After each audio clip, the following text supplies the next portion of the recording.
You are watching William Patterson University Television.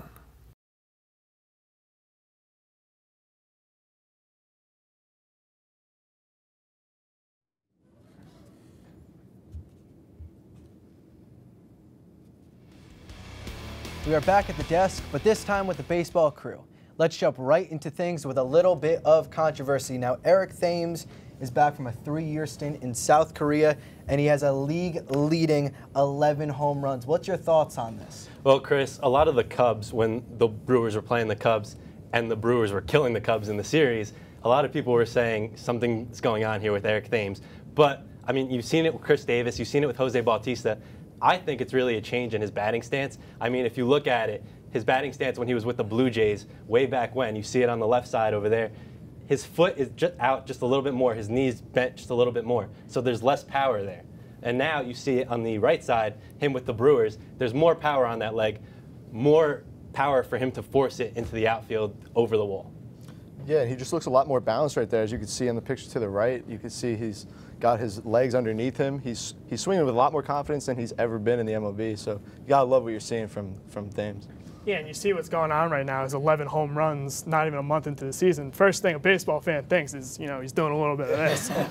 So, but he's been drug tested several times, and he's clean. And so it's just really surprising. Just every time he comes up, you think he's going to hit a home run. So yeah, it's nice to see. I've never seen that. They're making it an everyday thing to kind of drug test him. It's kind of insulting. I would be insulted if I was Eric Thames. Really said that, you know, keep on testing me. I'm full of blood and urine, so he keeps doing it. And the thing is, he's got 8 home runs against the Reds alone. If he could play the Reds 162 games a year, forget it.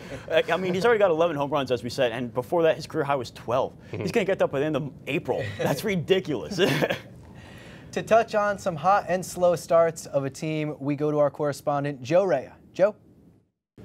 Going into this season, it was World Series or bust for the Mets and an experiment season for the Yankees. Well, the Mets have now dropped 10 of their last 11 and sit dead last in the NL East. The Yankees, 7-3 in their last 10, and keep on soaring behind their young stars. To add insult to injury, literally, Yoenis Cespedes is now hitting the DL after being pulled in yesterday's game with a hamstring injury. In the last 2 years, the Mets are 18-26 without him in the lineup. Now they head to Washington to face the red-hot Nationals, who they just got swept by with Cespedes under a week ago. The saying goes, it's only April, don't worry about it. But Met fans, it might be time to start worrying. Thanks, Joe. We'll start things off with the big brother in town, the New York Yankees. Can they stay hot? Giuseppe, we'll start with you. You know what? I'm an advocate for the Yankees. You guys all know that. In my predictions, I said that the Yankees were going to be in second place in the AL East to end the season. They're in second place right now, sitting at 13-7. So, I mean, if you look at it right there, the Orioles are in first place. The Red Sox are in third, which nobody expected. And the Toronto Blue Jays, of course, nobody expected that. But back to the Yankees. Nothing needs to be changed for them. Obviously, Austin Romine is going to be replaced by Gary Sanchez when he comes back. But right now, they're firing on all cylinders. Aaron Judge is killing it. The pitching is killing it, which nobody saw coming. So firing on all cylinders for the Yankees. All they have to do is keep it going. Yeah, it seems contagious right now. I mean, even you have Chase Headley's crushing the ball right now. Everyone's killing the ball. Guys, you didn't expect. The pitching looks better than anybody could expect. You got to love it as a Yankee fan. But a lot better than smiles on this side. I just don't know how long the pitching can keep it up. The pitching's pitching well, especially guys like CC Sabathia, Severino, Pineda. They've been surprising everyone and pitching well. Tanaka actually hasn't been so great, but all I'm hearing is positive things so far. You said nothing negative about the pitching. I just don't know if they can keep it up, these guys. If you just look at their past numbers, like I don't know. I mean, with the thing with the whole thing with the Mets is, yeah, it's only April, don't worry, but it is only April. Can they keep it going into May, June, July? I just really don't know. I just think they're too young. I mean, Aaron Judge, I think he's going to be consistent. I think Gary Sanchez is going to be not as good as last year. He's going to be good. I just don't think it's going to happen. But look at this. Who expected Austin Romine and Ronald Torreyes to be two of the best players on the team? Yeah. Guys that are unexpected are just stepping it up, and it's great for the Yankees. Now let's switch over to the little brother, not doing as well as they have in the past 2 years. What do the Mets need to do to get back to what they should be doing and they did the last 2 years? Short answer, get healthy.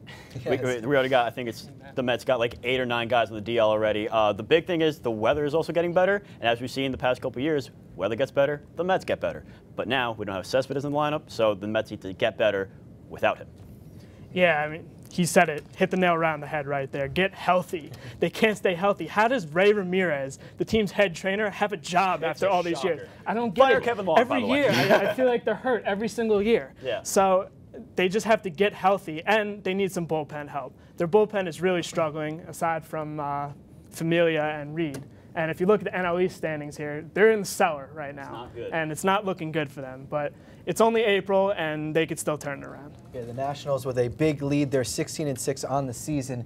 The Mets in dead last. Do you guys see the Mets breaking out of this? Unless they bring up the #1 prospect in baseball, Amed Rosario, I really don't see them doing much. I mean, Jose Reyes is just brutal to watch at this point.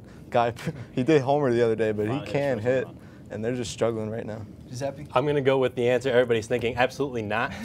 I mean, nobody on the team right now is batting over 300. And if somebody's batting close to it, it's Noah Syndergaard batting like 277.